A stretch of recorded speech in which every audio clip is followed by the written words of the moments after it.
la situation qu'on vous dit, n'écoutez pas les médias, s'il vous plaît, ce n'est pas vrai du tout, qu'ils ont la situation en main, ce n'est pas vrai du tout, ils galèrent, ils savent pas comment faire, il n'y a pas assez de ressources. Moi, j'aimerais savoir qu'est-ce que fait l'État.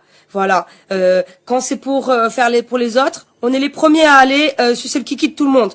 On est les premiers à aller dépanner tout le monde. On trouve les moyens en 5 secondes. Maintenant, où sont les moyens pour nous, frères? Moi, je juge pas le gouvernement. On est en situation d'urgence, mais je me questionne. Je me questionne. 70 000 personnes sur une île et vous envoyez juste fucking 400 personnes? Laisse tomber. Mais c'est quoi votre connerie? Franchement, Mieli, je suis désolée, ça a coupé. Si vous pouvez continuer à partager, s'il vous plaît, les lives, ce serait génial. Invitez vos amis, taguez vos amis. Faut que les infos passent. Pour ce qui est des rassemblements ce soir, donc ça n'a pas changé, le même rendez-vous ce soir à la MJC du Gosier. S'il vous plaît les Guadas, partagez l'info encore et encore. C'est trop important à mener encore, je le répète pour ceux qui n'étaient pas là dans le premier live. C'est dommage, on avait 200 personnes qui écoutaient. J'espère qu'ils vont avoir les suites des informations. Donc oui, amener beaucoup d'eau, beaucoup de conserves, beaucoup de nourriture en fait qu'on puisse manger comme ça sans avoir à les cuire et tout ça parce que vous imaginez que sur place ce n'est pas possible. Donc vraiment envoyer le nécessaire, même des jouets pour les enfants, des couches pour les mamans, tout ce que vous pouvez en fait est le bienvenu, vraiment vraiment très bienvenu. Pour ce qui est de l'acheminement, donc du coup l'acheminement va se faire principalement sur Saint-Barth parce que je pense qu'ils veulent évacuer en priorité Saint-Martin, donc les plans ont changé, donc principalement sur Saint-Barth nous allons ouais, tu vois, c'est très chaud, c'est très très chaud. On vous dit que ça va, qu'il y a des petits pillages, butin. Non, ça va pas, c'est une guerre civile. Au début, ils disaient que c'était les Hollandais, mais ce n'est même plus à ce point-là en fait. C'est français et hollandais, hollandais contre hollandais, français contre français, gendarmes contre hollandais, français, même les touristes. Même les touristes se battent, les touristes essaient de sauver ce qu'ils ont. Enfin, voilà quoi, c'est tout le monde. Donc ceux qui disent que les Antillais, on est des sauvages, qu'on est mal élevés ou je ne sais pas, fermez-la, s'il vous plaît. Parce que aux Antilles, on est tous sauf sauvages. On a beaucoup plus de valeur que certains coins en France. Excusez-moi, je suis née en France, j'ai grandi en Guadeloupe, j'ai vu la différence. On a beaucoup de valeur aux Antilles. Donc non, nous ne sommes pas des sauvages. Nous sommes en situation de survie. Voilà. Si vous étiez 10 sur une île, sans eau, sans manger bitin, vous allez finir par vous manger entre vous. Donc ne jugez pas. S'il vous plaît, ne jugez pas. Voilà. La Guadeloupe, je vais mettre en... Tu vois, non, franchement. J'aime pas entendre ces trucs, ces conneries-là, ça. J'aime pas ça du tout.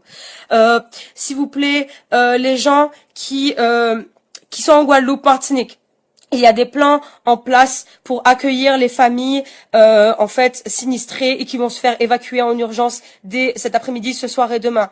Donc je vais mettre en commentaire après. Merci beaucoup, je vous aime aussi. Je vous aime tous. Vraiment, on vous aime tous. La Guadeloupe et la Martinique, on est avec vous. Je suis vraiment désolée, je suis très sensible. Ça sort tout seul. Je me sens trop concernée en fait parce que on est caribéens, quoi. On est caribéens avant d'être guadeloupéens, avant d'être martiniquais, avant d'être saint-martinois. On est caribéens, il faut vraiment qu'on se serre les coudes, les amis. Oui. D'accord, super Paco, super. Ouais, t'inquiète, c'est juste l'émotion Paco, je suis désolée. Je suis vraiment désolée, en tout cas, si ça attriste certaines personnes. Mais franchement, moi, je suis là pour vous dire ce qui est. Je suis pas là pour vous rassurer, vous bercer de rêves et de paillettes. Non, non, ça va pas nous aider de nous bercer d'illusions. Voilà. C'est ça la situation sur place. Donc, ceux qui s'inquiètent pour vos familles, je suis désolée, vraiment désolée de vous dire ça, mais vous avez de grandes raisons de vous inquiéter. Pour l'évacuation, alors moi, je peux te dire que ce que j'ai comme contact, voilà, donc il y avait un monsieur qui s'appelle Stéphane, en fait, qui devait, qui a sa famille sur place à Saint-Martin. Donc lui, comme j'expliquais dans le premier live, il devait en fait rassembler ses bateaux de Guadeloupe et de Martinique en direction de Saint-Martin pour du ravitaillement. Mais ce matin, en fait, j'ai essayé de la joindre toute l'après-midi hier et il était injoignable. Ce matin, dès que j'ai ouvert les yeux, j'ai pensé à lui, donc j'ai appelé et il était vraiment il n'y a pas de problème. J'essaie juste de faire ce que je peux parce que, comme je vous dis, les amis, soyons nos propres médias.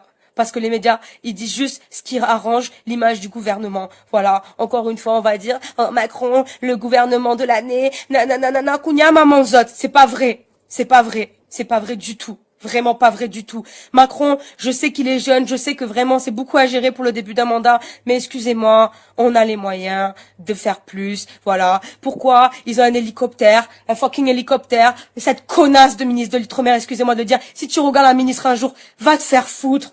La meuf, elle arrive sur place à Saint-Martin, on lui dit, alors qu'est-ce que vous trouvez, comment vous trouvez sur place? Ah mais vous savez, moi je suis pas très étonnée, hein, j'avais vu les médias, donc j'étais déjà préparée.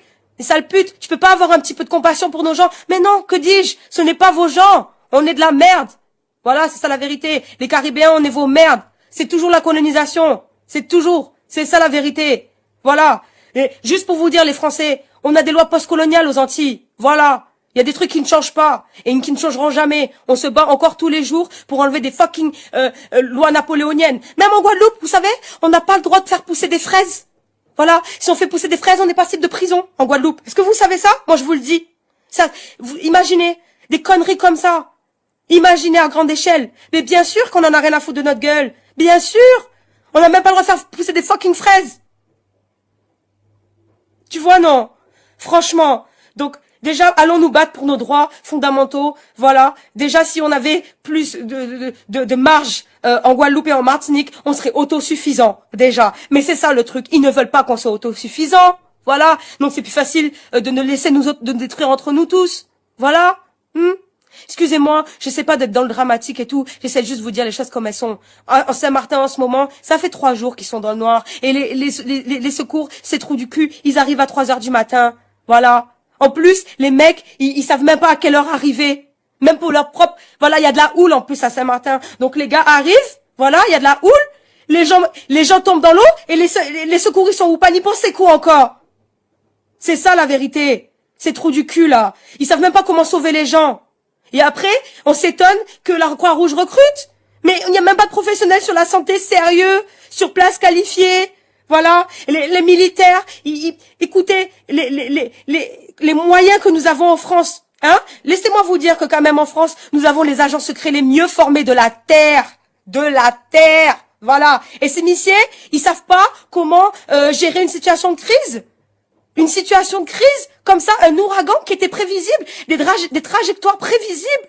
Un œil, on savait qu'il allait passer sur Saint-Martin, mais non, ça vous pouvez pas le prévoir. Ça, non, on peut pas gérer ça, on peut pas envoyer des hélicoptères. Donc vous avez des hélicoptères à disposition pour l'autre connasse de ministre de l'Outre-mer qui arrive, qui fait la DS, qui fait je ne sais quoi, mais vous n'avez pas d'hélicoptère de ravitaillement pour nos gens qui sont en train de s'entretuer à présent, des femmes qui sont en train de s'enfermer dans le peu de toit et de salle de bain qui leur reste pour sauver leur bébé. Vous trouvez ça normal, vous? Franchement? C'est terrible! C'est terrible! Ils veulent nous faire crever! Moi, c'est ça que je commence à croire, hein. Vous savez, je vais vous dire un truc. Ma mère, elle est d'origine italienne. Elle n'est même pas guadeloupéenne. Moi, je suis métissée. Ma mère, elle est italienne. Vous savez ce qu'elle dit? Elle dit, on est les bâtards de la République, ma fille. C'est ça qu'on est. Guadeloupe, Martinique, Guyane, nous sommes les bâtards de la République. Et elle ne parle même pas d'Haïti. Parce que eux, les pauvres, c'est les bâtards des bâtards des bâtards de la République, hein. Voilà. Donc, heureusement qu'ils ne sont plus français, les pauvres. C'est un peu ça qui les sauve. Parce que si c'était le gouvernement français, dans le cul, les Haïtiens, encore une fois. Donc voilà, je voulais juste vous dire un truc, les amis, n'écoutez pas la télé. La télé, ils vous disent juste ce qu'ils ont envie de vous dire et ce que vous voulez entendre. Voilà. Ils pensent, je ne sais pas ce qu'ils pensent en fait, voilà. Ils pensent que peut-être ça va rassurer les gens, bitin. Alors de dire les choses comme elles sont, sur les familles peuvent prendre leurs dispositions. Voilà. Prenons nos dispositions. Mais non, ils ne veulent pas que les gens prennent des dispositions en fait. Ils veulent qu'on arrive après la guerre. C'est ça qui se passe. Les gens sont en train de se tuer sur place. Et après, on va nous dire, ouais, les Antillais, c'est des sauvages. Les Antillais, ils ont pas de travail. Les Antillais, ils fument des joints sur la place tout le temps, bitin. Et les Antillais, si, déjà, donnez-nous des structures. Nos jeunes, ils fument du crack dans la rue. Pourquoi? Est-ce qu'il y a des structures en Guadeloupe? Est-ce qu'il y a des structures sérieuses pour nos Guadeloupéens, nos jeunes Guadeloupéens? Moi, j'ai jamais vu autant. Merci, je t'aime aussi. Je t'aime aussi, je vous aime très fort. Déjà, en Guadeloupe, on est une terre de champions. De champions. Vous avez vu bien Teddy Riner, encore champion du monde. D'accord? Ça, c'est juste un exemple parmi tant d'autres. Il y a des centaines de talents en Guadeloupe. Il y a des centaines de personnes qui se bougent. Voilà, mais ça on ne le montre pas à France Antilles. Sur le France Antilles, pour ceux qui sont en France, c'est le journal, la presse locale, voilà, que nous avons en Guadeloupe, Martinique. Je ne sais pas s'ils ont ça à Saint-Barth, mais j'imagine, car c'est les Antilles également. Mais voilà, nous on voit que des meurtres. Voilà, sur la première page, meurtre, bitin, nanana, agression, viol, braquage, non. Mais quand il y a des gens, ça tend même, ça tend. Mais quand il y a des gens qui font des choses bien, hein, des jeunes qui se bougent. Moi, je travaille avec des jeunes, on a monté un groupe qui s'appelle Guad Empire. D'ailleurs, suivez-nous parce qu'on va faire de grandes choses. Inch'Allah, que Dieu nous protège. On va faire de grandes choses en Guadeloupe. On va leur montrer c'est quoi les jeunes Guadeloupéens. On va leur montrer. Vous inquiétez pas, on arrive la Guadeloupe. Et la Martinique, big up aussi parce qu'il y a beaucoup de gens comme les movement dancers. Et ça, c'est parmi tant d'autres parce qu'il y a beaucoup de talents. Les Iron Boys aussi, mes amis B-boys, qui se bougent beaucoup pour les jeunes et tout. Vraiment big up. Et ça, on ne va jamais vous le dire, évidemment.